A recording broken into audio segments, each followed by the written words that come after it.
नमस्कार बच्चों, उम्मीद है आप एकदम स्वस्थ होंगे और कुछ ना कुछ क्रिएटिव ज़रूर कर रहे होंगे। आज हम आपके लिए इस वीडियो में लेकर आए हैं गुलज़ार की एक बहुत ही शानदार कविता।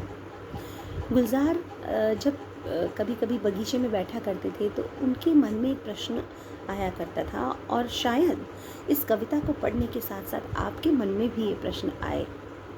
मैं भी बचपन में कई बार जब बागीचे में जाती थी तो वहाँ किसी पेड़ को देखती थी तो हमेशा अपनी दादी से पूछा करती थी कि ये पेड़ कैसे बना, कहाँ से आया, ज़मीन के अंदर से कहाँ से इतना बड़ा पेड़ निकल के आ गया। तो मेरी दादी मुझे बताती थी कि ज़मीन में बीज, एक छोटा सा बीज जो है उसको बोना पड़ता है और उस बीज से फिर पौधा बनता है और फिर उससे पेड़ बनता है और फिर उसमें इतने सारे फल आते हैं और फिर उनसे बहुत सारे बीज निकलते हैं। तो उन्होंने मुझे मेरे हाथों से एक आम का पेड़ लगवाया। आम का बीज मैंने ज़मीन में मिट्टी में बोया और मैं हर छुट्टियों में जब भी वहाँ जाती थी गांव अपने, तो उस आम के पेड़ को ज़रूर देखा करती थी। आज वो बहुत बड़ा हो गया है और जब मैं कक्षा 9वीं की परीक्षा मैंने दी थी और उसके बाद जब मैं गांव गई तो मैं देखकर मुझे इतनी खुशी हुई कि उस आम के पेड़ में जो है कैरियाँ छोटी छोटी आ रही थी और हमने उस पर झूला डाला, खूब उस पर झूले झूले और गर्मियों में कुछ महीनों बाद वो कैरी जो है पककर आम बन गई। तो मुझे उस समय ये समझ आया कि वास्तव में धरती के अंदर इतना सब कुछ कहाँ से आता है। एक बीज हम बोते हैं धरती में और इतना बड़ा पेड़ उससे बन जाता है और इतने सारे फल उसमें लगते हैं। ऐसा ही कुछ गुलज़ार के मन में भी है और उस कविता के द्वारा वो हम सबसे शेयर करना चाहते हैं। क्या कहते हैं, देखिए गुलज़ार, ये मेरी बाग की मिट्टी में कुछ तो है। ये जादुई ज़मीन है क्या? ज़मीन को जादू आता है। कवि कहते हैं कि ज़मीन को जादू आता है। अगर मैं अमरूद बीजूं तो अमरूद देती है, अगर मैं जामुन की गुठली डालूं तो जामुन भी देती है, और करेला तो करेला, नींबू तो नींबू।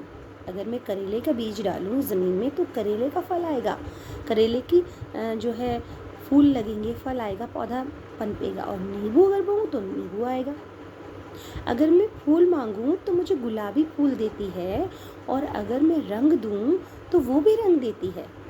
यानी कि अगर मैं अलग अलग रंगों के फूलों के बीज इस धरती में बो दूं तो अलग अलग रंगों के फूल यहाँ पर खिल जाते हैं धरती पर। तो इस तरह से कवि कहते हैं कि ये सारे रंग क्या उसने कहीं नीचे छुपा रखे हैं मिट्टी में? बहुत खोदा मैंने मगर कुछ भी नहीं मिला। ज़मीन को सच में जादू आता है। जब भी ज़मीन को खोद कर देखा, न रंग मिला, न फूल मिले, न फल मिला, लेकिन इतने सारे पेड़ पौधे, रंग, फूल, पत्तियाँ, ये सब कहाँ से? सच में ज़मीन को जादू आता है।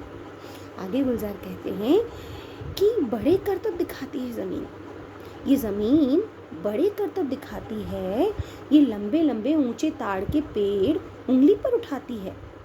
आप कभी अपनी उंगली पर एक पेन या पेंसिल ऐसे उठाकर देखिएगा, आप बैलेंस नहीं बना पाएंगे।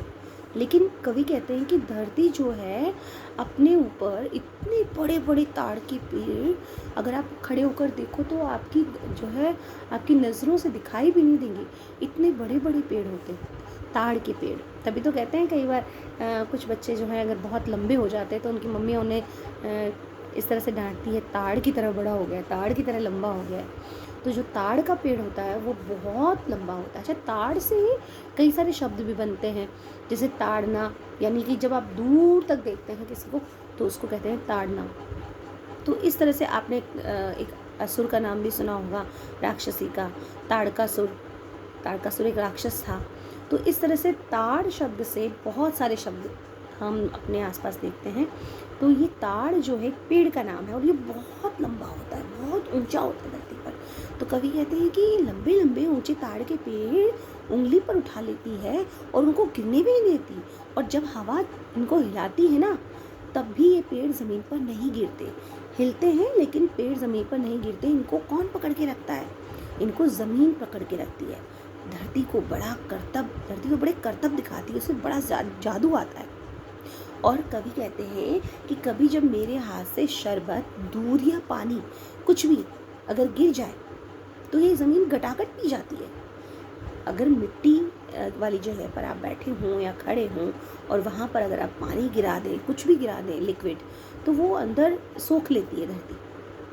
तो कवि कहते हैं कि मेरे हाथ से अगर शरबत, दूध, पानी कुछ भी गिर जाए तो ये मिट्टी जो है फटाफट उसे पी जाती है। और ये कितना पानी पीती है, घटक जाती है जितना दो।